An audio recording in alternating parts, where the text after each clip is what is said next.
Banyak cara untuk membangkitkan manusia dari kuburnya. Mengapa dipilihnya suara yang memekakkan telinga?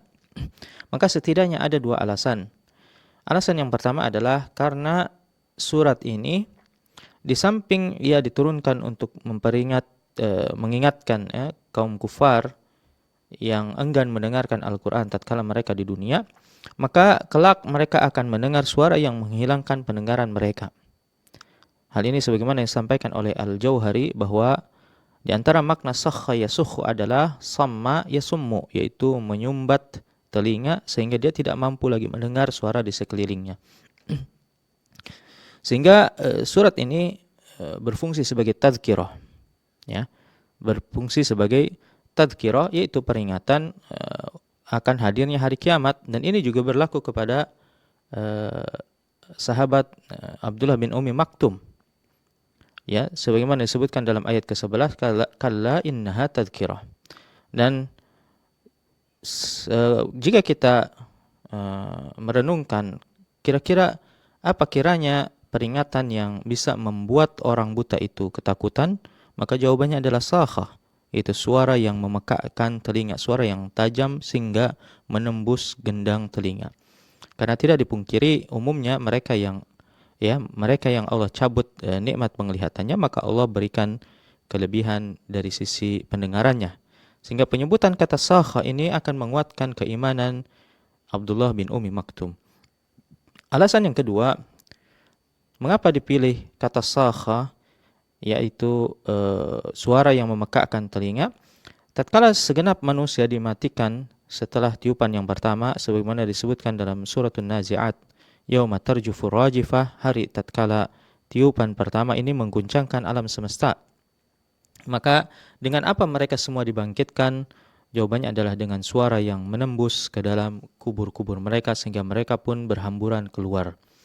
Dan kerasnya suara ini terwakili oleh huruf-huruf yang menyusunnya, di mana sakhah ini didahului oleh huruf sad, yang mana sad ini memiliki sifat isti'la, yaitu tinggi, dan dia juga memiliki sifat sofir, yaitu melengking kuat, layaknya suara seruling atau roket yang meluncur. Maka suaranya ini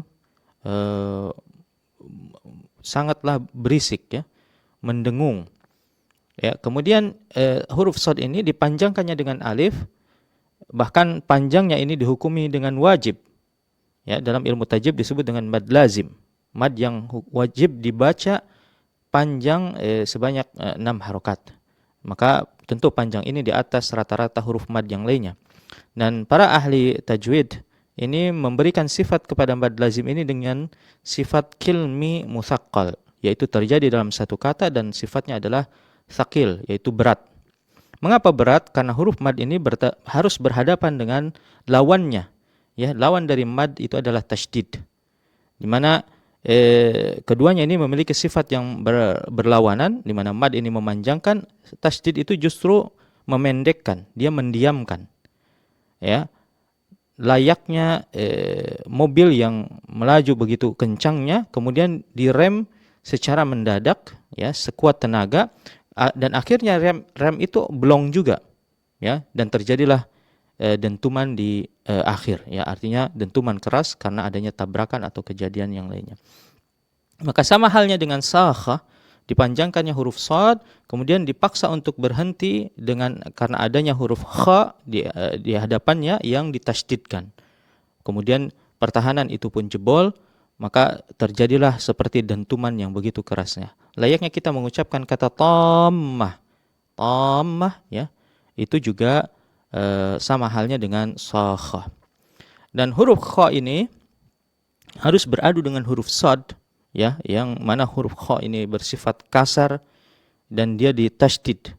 Maka suara sakha ini layaknya pedang yang diseret, kemudian ujung pedang itu bergesekan dengan lantai yang terbuat dari batu, maka akan terdengar suara seretan yang serak, ya, yang tidak mulus sampai keluar percikan api karena gesekan tersebut. Maka inilah suara yang kira-kira terdengar tatkala hari kiamat kelak membuat telinga ini ngilu bahkan bisa pecah.